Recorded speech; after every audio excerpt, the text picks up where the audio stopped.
Ártalom a véleményem, véget ér a kertelés. Úgy gondolod minden mindegy, az bizony nagyon kevés. Pedig érzed hol a hiba, merre kéne menni épp. Hallgatni a józan észre, tenni merni mindenképp.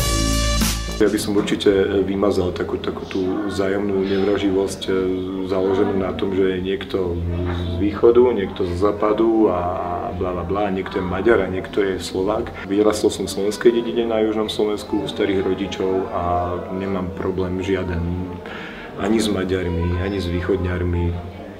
To je úplne v tomto storočí, na tomto mieste je to veľmi hlúpe. Bratislava je teritorium, v ktorom žijem, a teda je Slovensko, a pre mňa bude veľmi príjemné a pekné, keď ľudia začnú žiť tak ako normálnejšie. Všetci hovoria stále o peniazoch a ja viem, že nie sme najbohatší, ale v zásade platí to, že nie sme ani najchudobnejšia krajina na svete.